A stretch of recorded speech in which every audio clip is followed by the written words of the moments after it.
Are we streaming? We're streaming. Okay, I was gonna say I have something I don't want them to hear, but we'll say it anyway. So everyone watching on YouTube, hi guys, how's it going? Welcome. Anyone watching on YouTube right now is not up to speed with everyone in the room. Okay, the last part 5, will be posted online tomorrow, so very soon. So there might be a few spoilers, guys watching in the internet, okay? So I would say I'm going to take some questions in the room about the Coco de Mer video. And if you have a question that involves part 5, you can ask that. But please first say spoiler alert before you ask that question. So anyone watching at home, all you need to do is put your fingers in your ears and go la la la la la for like a few seconds until like I do like one of these to take a question from the audience again, so you have like an idea. So if you don't want anything to be spoiled, guys, in the last part, wait for the spoiler alerts, okay? So are comments coming? Is it working over there? We're good? Okay, are you seeing the questions go up too? Okay, great. So who here has a question? All right, good night, everybody. So let me see if I can give any extra insight to the video you just watched, and if you can come up with any questions to ask, we'll take that in a moment. Let me do my own icebreaker. So I haven't watched it on a big screen like this, and it's kind of surreal to see it. And what really captures it on the big screen that I didn't notice watching like at home as I was putting this together is the Seychelles is really beautiful. Isn't like some of the shots in there, even though like it's like maybe like a little jittery at times, it's a really beautiful country, isn't it? Some of those shots in there, I'm just like I know that I am not that good of a camera person, but like that looks really, really good because that is such a gorgeous place. And every day that we were there, it was like blue skies and just it's hot, like very, very hot. But it was like such a wonderful place to just kind of like wander around and like looking at this kind of like brings back those memories, which is kind of nice. Also, if you remember in this, and this is something that I just kind of like can't help but giggle every time I see it, but it's not clear in the video, is when I'm in the Valley de Mai and I'm showing the male and female restrooms. So like I first got it in that order. So I got like the men's room, and then I got I heard handicapped is not the right thing to say anymore. It's like differently abled. Accessibility. Handy accessible room.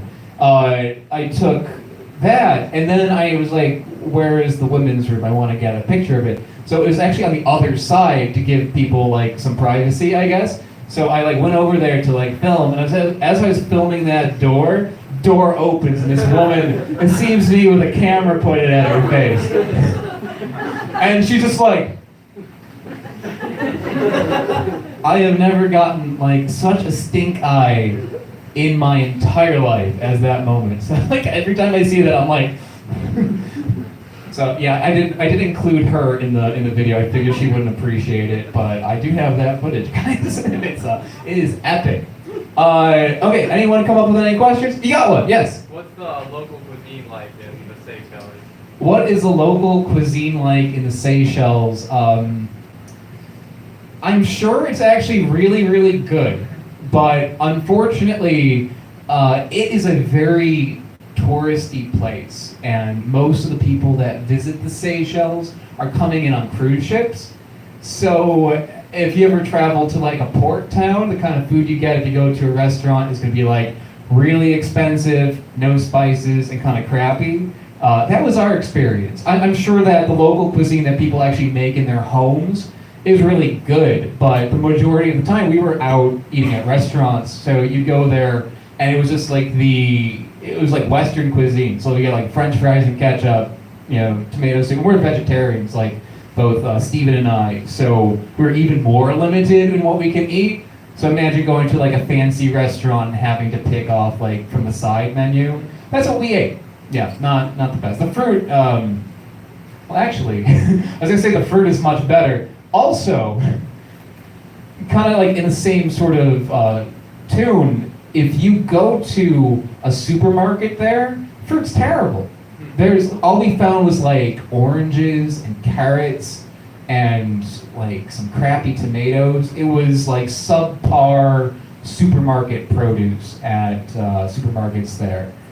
But the majority of the really interesting fruit that we found, we've been watching like on YouTube some of the other videos that I've been posting from non-Coco de Mer things. All of it, with a few exceptions, it's all stuff we foraged. We found really, really cool things growing like everywhere, but the majority of food that is available at the supermarkets is imported in and terrible. So it was kind of disheartening to see that, because Seychelles actually has a lot of incredible things growing, a lot of endemic species that are really delicious, and it's not something you find at supermarkets. I think locals do eat it, but they grow it in their backyard, and that was something that we saw a lot. But if you go to a supermarket, crap, total crap. Any other questions? Yes? So you know how people were scratching their names in the tree? Yeah. I watched a video like that with my dad about the baobabs, and there was a cable, or there was a... Yeah. So, do you know why people do that? Oh, that is a very good and poignant question. Repeat the question.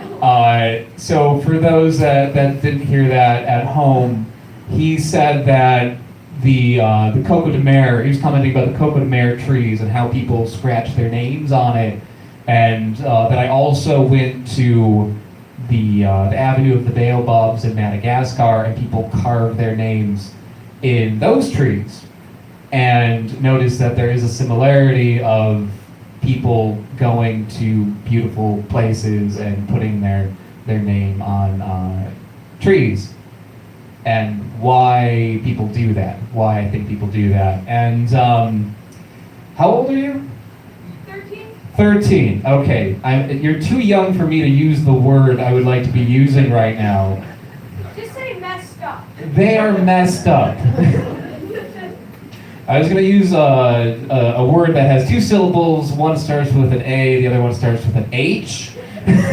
And that is why those people do that, because they don't think about the repercussions with that. I've seen a few people on YouTube leave comments of like, well, it doesn't really hurt the tree when they do that. Still, the Avenue of the Baobabs especially, and a little bit of the Coco de Mer. Coco de Mer, I think they're a little bit more strict on it, but the Avenue of the Baobabs is just like open to everybody. And you see these trees that are almost 1,000 years old, and people go in and they scar it forever. And although maybe that's not going to kill the tree, it ruins its beauty. Like, you go over there, instead of looking at a beautiful tree, you're looking at somebody's stupid name. And that's kind of the feeling that I got going through there as well. And that's something you see it everywhere. Like, people watching at home, don't do that. If anyone out there does it, don't do it. It's a bad idea. It's just like, even if it doesn't kill the tree, it's like, it's just not nice. It's rude. Okay, any other questions? Yes? Okay, so you mentioned in the movie that there are very few places outside of the Seychelles where the Coco de Mer also grows. Do you know if it would have been legal for you to the Coco de Mer outside of the state of Greece? What was the last part of the question? Do you know if it would have been legal for you to eat the Coco de Mer outside of its native range? So the question is, although it is not legal to eat the Coco de Mer in the Seychelles, if I went to another place where it grows, if I would be able to eat it there. Actually, it would probably be a little bit easier to do it that way. There's one clip that I came across that I didn't use it in this video. I really would like to, because I wasn't able to ask permission because it's a Thai video. There's a little clip of people eating it, and they did it as like some big special like anniversary event, of I think it was at the Nong Nooch Botanical Garden, which I show a picture of it in this video. So I think they had a special occasion where they cut the thing open and actually give people pieces of it.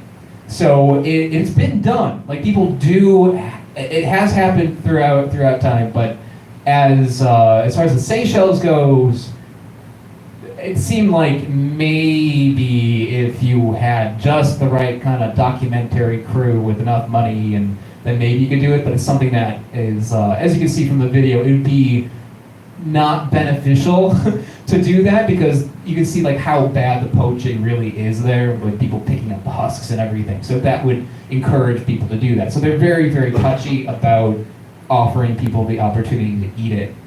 But botanical gardens outside of that, probably a little bit easier to get that permission, but also even then, very much like a special sort of situation. So yeah. I've heard from some people that like it used to be possible to get like a spoonful of the Coco de Mer if you went to the Seychelles. It was just like common enough and not like such a protected thing. But yeah, that was a long time ago, so it's not like that anymore. Does that answer your question? Yes, sir. Yeah, more or less. Any other questions? Okay, we got two. Yes. Do you know if it would be legal for Sweden to grow a Coco de Mer? If it's legal for someone to grow the Coco de Mer, yes, if you can find one. And that is the tricky thing. In my research, I found that for a period of time, there was a specialty palm growers, I don't know, like seed, like a shop that sold seeds. A nursery, yes, and they would sell the Coco de Mer. They had a special agreement where they can sell it. And I didn't reach out to them, but I went to their website trying to find information about it, and I came up with nothing. But that was something that I saw mentioned in the Coco de Mer book that I mentioned from Dr. Fleischer Dogley. She like mentions in it like this one particular website you can get it. So yeah, if you're interested in growing this yourself. There's a few people who are young enough in the audience here where you'd be able to appreciate it in your lifetime. I think if I'm 34, if I were to grow that thing, I think like I could have a spoon of that like on my deathbed or something. Because it takes like, well, in the worst case, it takes like 50 years for it to grow. But chances are it's going to be difficult. Because not only are they, if you do manage to find a place to get them, they're very expensive. So it's probably going to be $400 or $500 for just one, and you can't have just one. You have to have two if you want a male and a female, but you don't know what sex it's going to be until it reaches a certain size. So you're probably better off getting like 5 or 6 of the things, and then you're talking like thousands of dollars, and then you also have to deal with just like how difficult it is for it to grow. And yeah, then you have to wait like 40, 50 years. So yeah, you can do it. If you do it, yeah, let me know. Any other questions? Yes? What do you think we can do as just kind of ordinary people who are interested in fruit to appreciate something like this without, traveling to the source and damaging it, or perhaps to promote its conservation? How can we get invested in a curiosity like this in a positive way? I'm not sure I fully how somebody who does not travel can. Or how does one appreciate the Coco de Mer? How to appreciate the Coco de Mer without going over there and eating it? Yeah. I think, like, I felt like I needed to make this documentary because there isn't a lot of information out there. So I think that if you want to, do what you can to appreciate the Coco de Mer without going over there, because it is difficult to get there, I would say reading up on it is the best thing. Like learning about it, and I did this to kind of like make it a little bit more accessible because I've seen it referenced in books and articles, but no documentary. Little clips. There's one like guy who's on Facebook. I forget the guy's name, but he like went around. He's like, I've got a butt nut, and he like went around the Seychelles, and that was like the only thing that he really does in the video. And he's gonna get infinitely more views than this will ever get. But that isn't doing it justice. You know, like I think just saying like it looks like what it looks like is not enough. Like there's so much history to it, and this just kind of like scratches the surface. I had to keep stopping myself from going down rabbit holes because I was just like, now I'm learning about Hindu mythology, and now I'm learning about like how it grows all weird, and like I kept there's so much more than what's in this video that I'd say like a good place to start would be to read up on it. The book that I referenced in here, the Coco de Mer book by Dr. Fleischer-Dogley, is it's great. It's very short. It's just like 2 essays basically and a whole lot of pictures, but they're really full of information and more than what's here. Also, the book The Fruit Hunters by Adam Leaf Goldner is really, really good. He actually goes there and eats it, but he did that like it was like 10 years ago, 15 years ago. So back then there was actually the laws were a little bit different. So if you wanted to eat the thing, you could, but it's like I said in the video, you have to know somebody and ask them nicely and they have to gift it to you, and then it's okay. You just can't buy it. So that's how he managed to find it. So you get like a report of like his whole adventure doing it the way it was done like 10, 15 years ago. So that's pretty interesting too. So I check out those, and I'm pretty sure like if you read through those, you can very easily go down different paths the way I did in this, and like oh, that's interesting. Like let me learn a bit more about shadow plays, and then you end up designing a little shadow play box in your apartment and making little puppets, and you can go a lot of directions with it, definitely. Any other questions? I think you had your hand up earlier, didn't?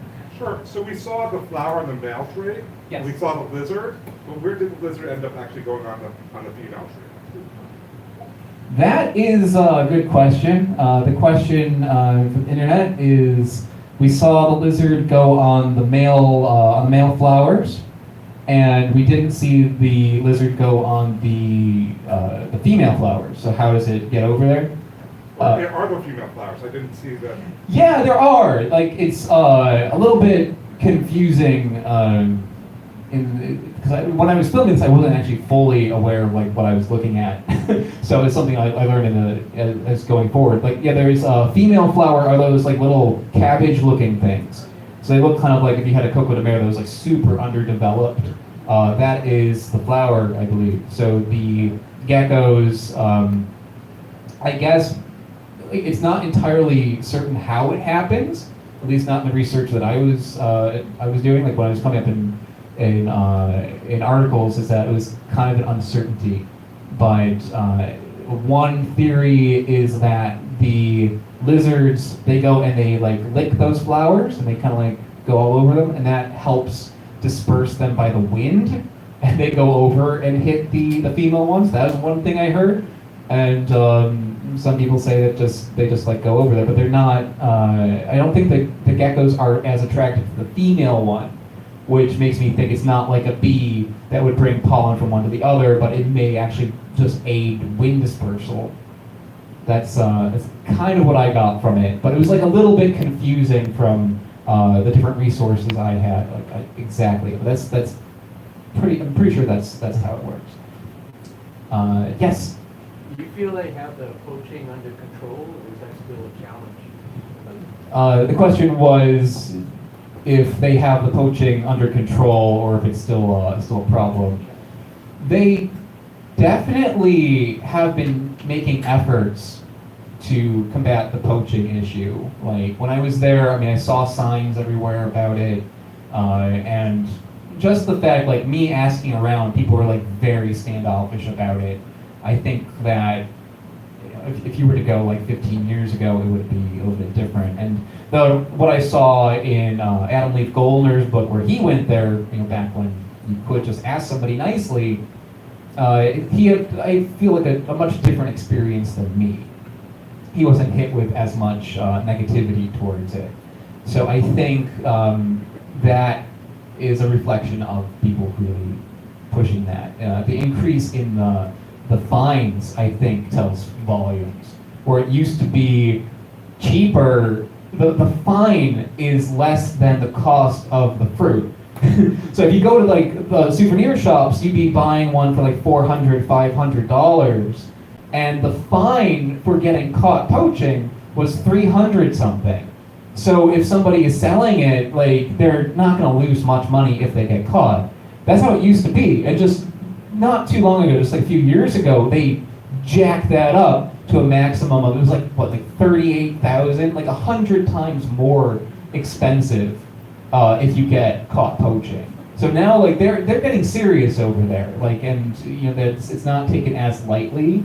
So I feel like they have increased the measures to prevent poaching, and I definitely felt that when I went there and started like snooping around a little too much.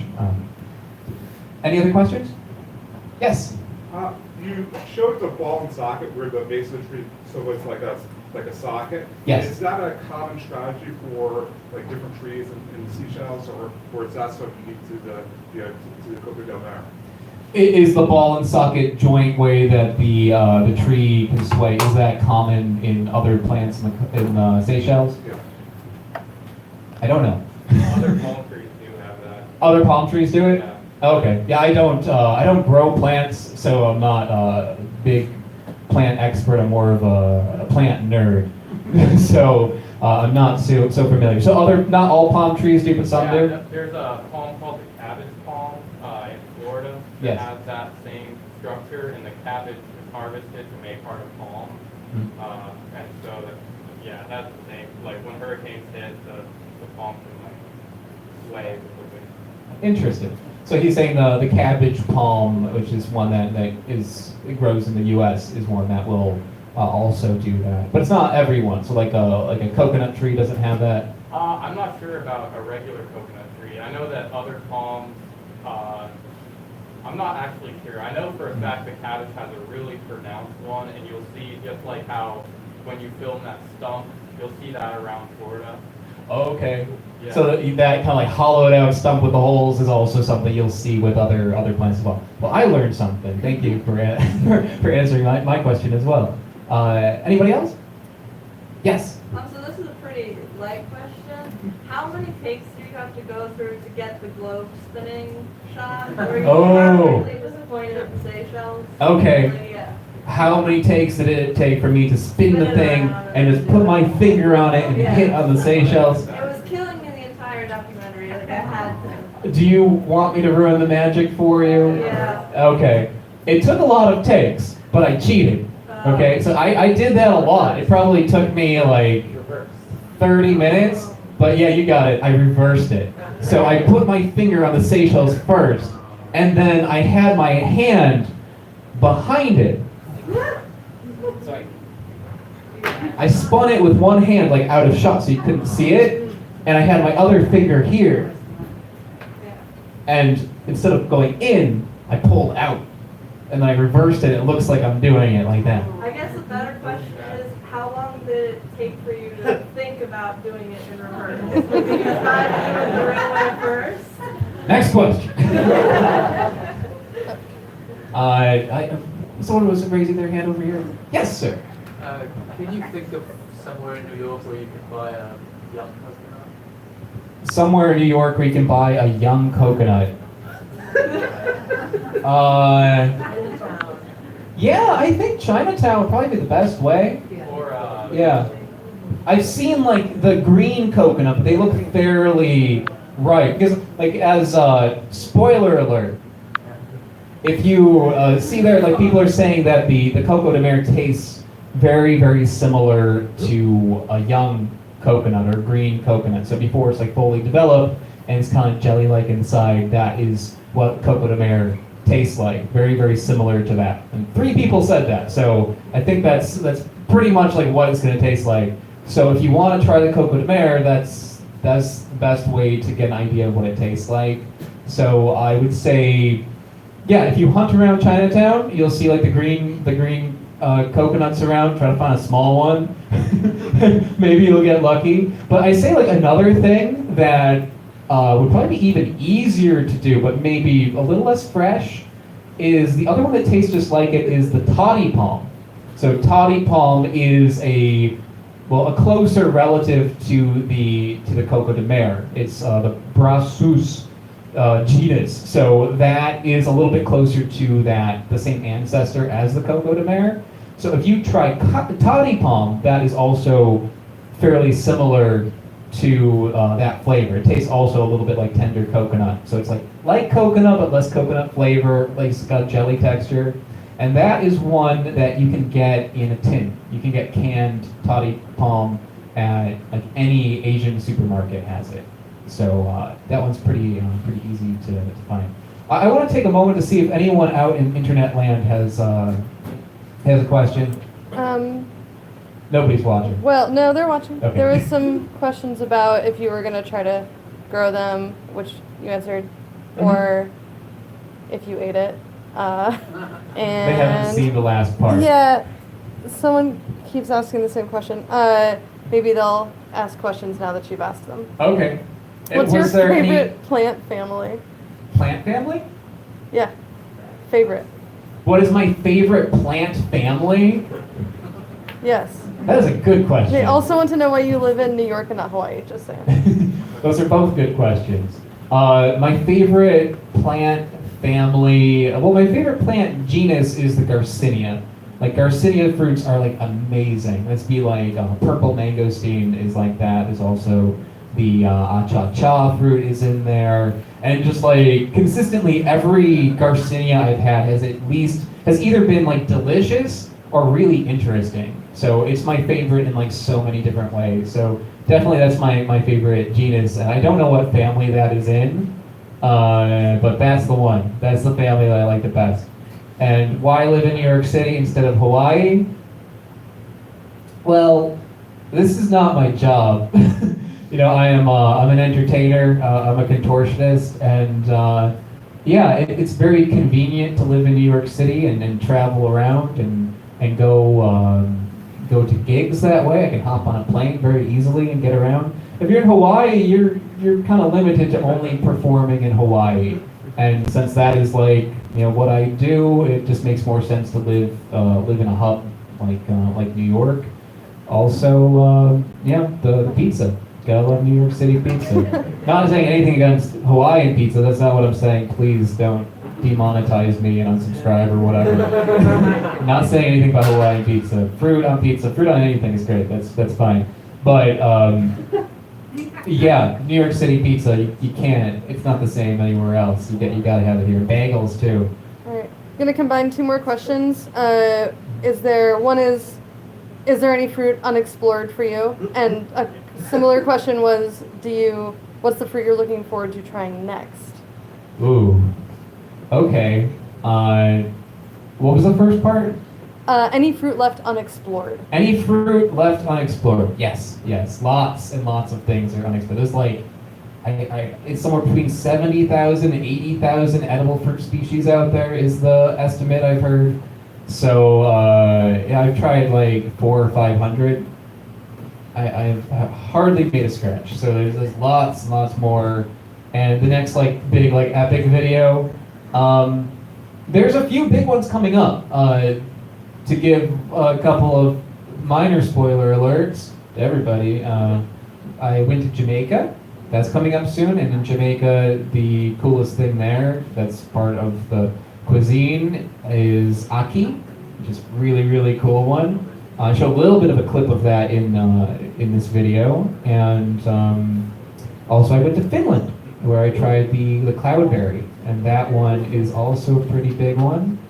And there's still more on the way. I'm going to Australia soon, so I'm sure I'll find something weird there. One thing, if any super chats come out, make sure to let me know on that. I'd hate somebody to give me like $1 or something and not have me answer their. No. Okay. No. Good. Any other questions, guys? Yes. This is actually a question from the chat that I thought was interesting. Are you looking at the chat too? Yeah. Oh, thank you. Local Fruitcake asks, are you ever afraid of poisoning when eating out in the wild? Am I afraid of being poisoned while I'm out in the wild? Yes. especially when I travel with Steven, because every time I travel around with Steven, he's like, oh yeah, you can eat this. I'm like, really? He's like, yeah, I think so. And then we'll find out later that's poison. So I'm pretty sure he's like, he's thinking there's too many fruit hunters in the world. He's trying to like thin out the numbers. So I feel like he's trying to kill me.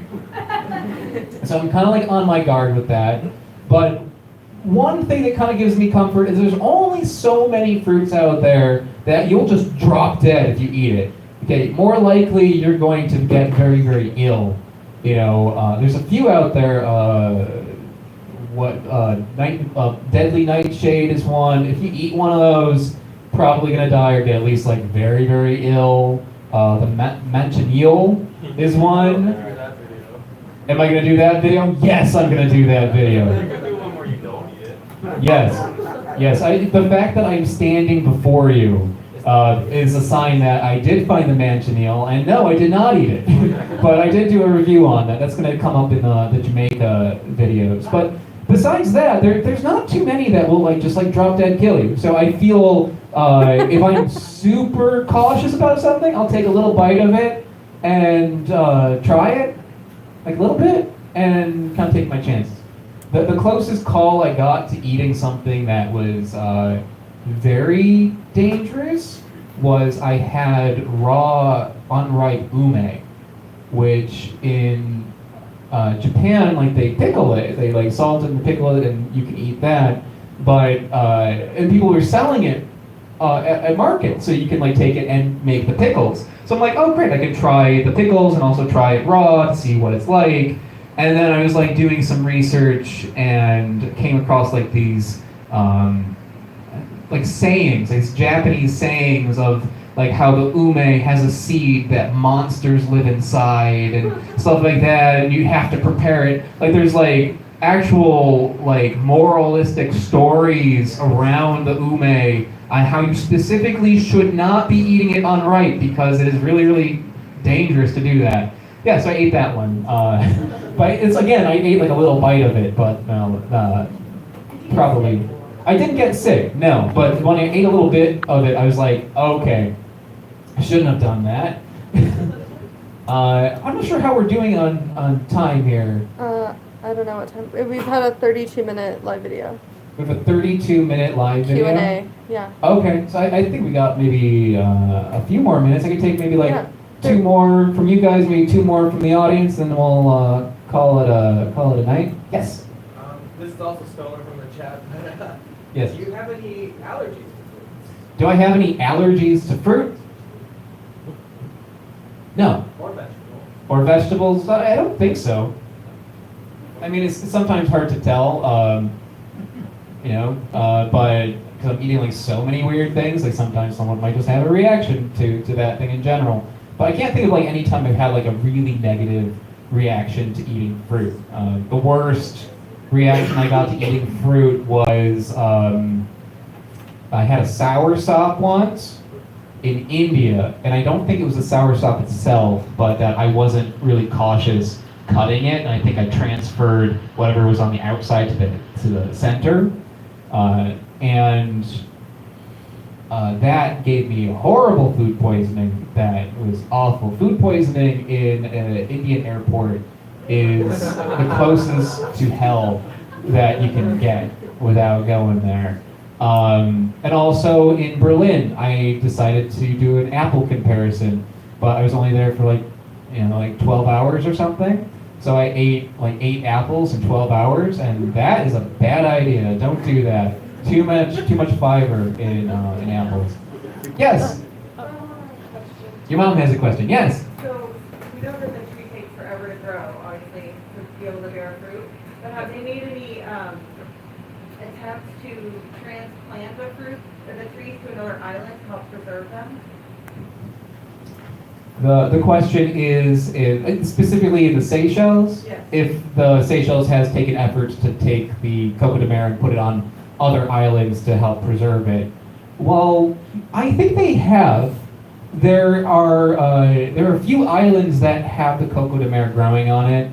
In the video I mentioned 2, which is Pralin, where I visit, and also I can't pronounce it to save my life, just why I don't say that name in the video. Sirios, something like that. It's a very French sounding name, and I did not finish French. So yeah, there's 2 islands where it grows, and I'm just gonna call it Sirios.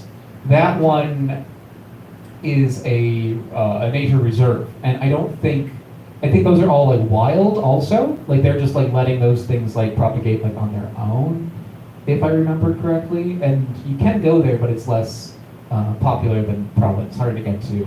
So that's another one that has it. And when I was in Mahe, I saw them growing at the Botanical Garden. And I think some of the other islands, they have it as well. But I didn't see anything besides those 2 main islands where they're really, really pushing it. In Praslin, there are 2 major reserves. There is the Valley de Mai, and then there's the Font Ferdinand plantation. Those are the 2 main ones. And as I mentioned in the video, the Font Ferdinand plantation got like a lot of damage done to it due to wildfire. So I think the Valley de Mai is the main place where they're continuously planting them to keep it going. But yeah, because of that, it is kind of fragile, like the sort of thing where you think like, oh, okay, we should take these to Sri Lanka or something. We should take like a whole bunch over there and try to get it going. But yeah, I think it's that's the sort of thing where I think hopefully if enough attention goes to this tree, that something like that will happen where it becomes more protected. Yes. So someone whose username is Cyan CHX says, how can you really tell the true taste of a fruit when the taste varies by ripeness? How can you tell the true taste of a fruit when the flavor varies by ripeness? That is just a variable that is part of reviewing fruit. And that's something that, as I've been doing these reviews, I realize that is something that is, it's very like, it's a matter of preference. And a lot of the foods that we eat, we actually eat them unripe and don't even realize it. Like jalapenos, those are unripe. Like they're supposed to be red, but we eat them green. There's other things like that as well. Or you can eat some things unripe and cook them. It depends. Like I think like that is something that people kind of like have like this black or white idea of fruit because that's how it's presented to us at supermarkets. Where you're like, we're only going to have it this way. We're only going to have it ripe. You know, you don't have the option usually of having unripe or ripe.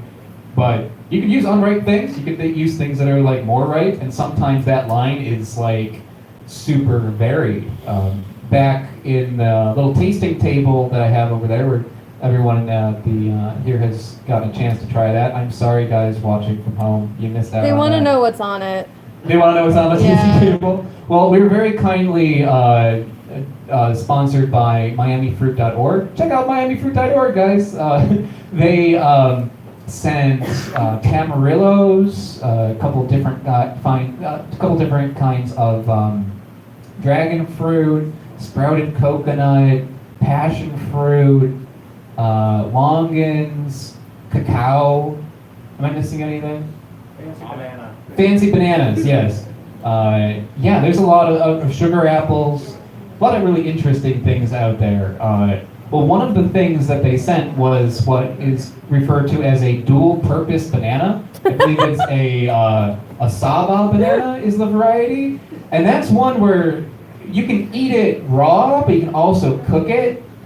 And it like learning about stuff like that just kind of like, it kind of blows my mind. I mean, you kind of get that a little bit with plantains, but did you know you can eat plantains raw too? They just have to be like super, super black. If you wait for them to get really, really ripe, they taste good. But usually they're eaten unripe. And dual-purpose bananas, they're like a little bit more borderline, where you want them to be like, not like completely black, but a little bit more ripe than you would like them to be. So they can be utilized very well as a unripe or ripe if you want to cook it or eat it as a dessert thing. And when I was in Jamaica, they eat green bananas. They're just like regular bananas, like, I think Cavendish bananas. But they pick them early and they cook them, and they taste like potatoes. So that's something that exists in a lot of different fruits. So I think it's a very difficult question to answer because that is so relative. So the best I can do is just kind of like show what I have in the ripeness that I have it in, try to get it as close to how people will normally eat it, and give a review of that. But and one more thing is that coming up soon, I have a theme month where I'm going to review unripe versus ripe version of things. So I'll have like a ripe tomato and a green tomato. People eat green tomato, so I'll like do something like that. And also try things that normally are eaten unripe and try a ripe version. So things like one that somebody suggested was bitter melon. Like bitter melon is one that it's widely available at like Asian supermarkets, unripe. If you wait for it to ripen, it like pops open. It's full of like weird red seeds, and it gets really weird when it's ripe. So it's another thing that's like people eat it unripe. So yeah, I think it'll be an interesting thing to kind of like show how much variety is out there. Even beyond species and cultivar, but also ripeness. Your dad is watching. My dad's watching. Yeah. And so Rune asks, what's your favorite place to visit for the cuisine? And he also asked if it was, what's your favorite place to visit for diversity of fruit? My favorite place to visit for cuisine would be New York City. Because this is something I've been doing with my girlfriend, is that we travel around and we have like this very rare opportunity as two vegetarians to get to go to eat food from basically every country in the world. And because there's so many vegetarians in New York, it's kind of trendy here, they'll also kind of cater to you. So you can go and like eat food that normally is not veggie friendly, and they'll like be like, all right, we'll replace the fried pork with tofu. Like give you at least an idea of what the food is like. So I think like New York is awesome for that. For me specifically, being able to try as many different varieties of food that are out there. Another reason why I live here and not Hawaii. I mean, I'm sure Hawaii has a lot of that too, but New York is. I've been just enjoying that so much, getting to try that. What was the other part of the question? Your favorite place to visit for fruit diversity. My favorite place to visit for fruit diversity is that's hard to say. I'd say Borneo is pretty great. This is true what people say. They're like every day that I was there, I came across at least like 5 new fruits that I've never even heard of.